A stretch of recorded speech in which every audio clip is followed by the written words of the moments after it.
Let's take you to this conversation now. At least 22 students have been killed when a school building collapsed on learners during exams in central Nigeria. Trapped students were heard crying for help under the rubble of the Saint Academy School in Jos North district of Plateau State. Government has blamed the tragedy on the school's weak structure and location near riverbank. Let's now speak to Nigerian journalist Ekeomah Eneji. Ekeomah, appreciate your time. Thanks so much for speaking to us. Just bring us up to speed with developments since this tragedy occurred.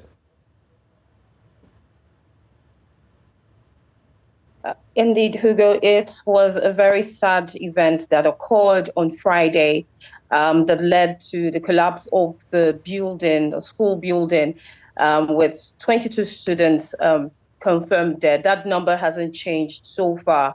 However, we have been informed that 81 victims that were pulled out of the rubble have been discharged, and 58 others are still hospitalized. The governor actually visited the site of the collapse and has shut the school down. And a 3-day mourning has commenced beginning from yesterday till tomorrow.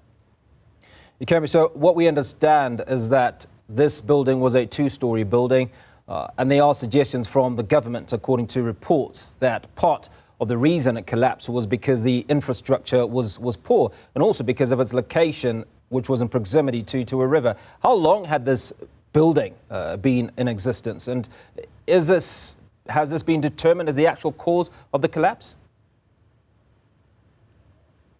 All right, so this building was was built in 2006.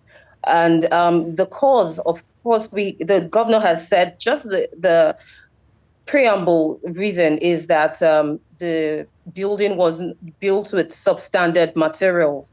And of course, yes, it was close to a swampy area. However, there are certain checks and certain integrity tests that could have been done to ensure that the building still stands strong, irrespective of whether it's close to a swampy area.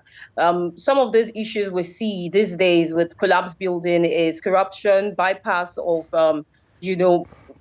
things that are supposed to be done accurately. There's corruption in the system, and the integrity tests that are supposed to be carried out is not carried out. Also, there's also the part of greed on the part of the owners of this building who use substandard materials to build, and it causes this collapse. So yeah, there has been investigation is still ongoing. It's still early to actually confirm. The governor has actually said that investigations will go on into finding out what the cause is. But when he was speaking to journalists yesterday, he mentioned that some of the things that he can see is the fact that the materials used in building the structure were substandard.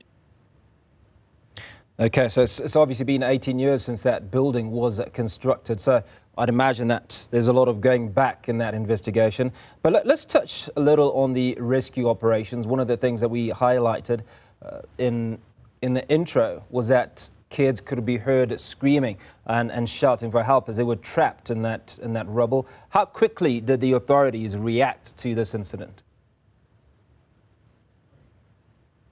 Okay, we must commend the authorities, the emergency agencies that ran quickly to rescue the victims under the rubble, as well as the locals who were there, because it wasn't just a case of just the agency handling it. Even the locals, all hands were on deck to make sure that everyone was safe. So far, as I mentioned earlier, the death toll hasn't risen. It still stands at 22.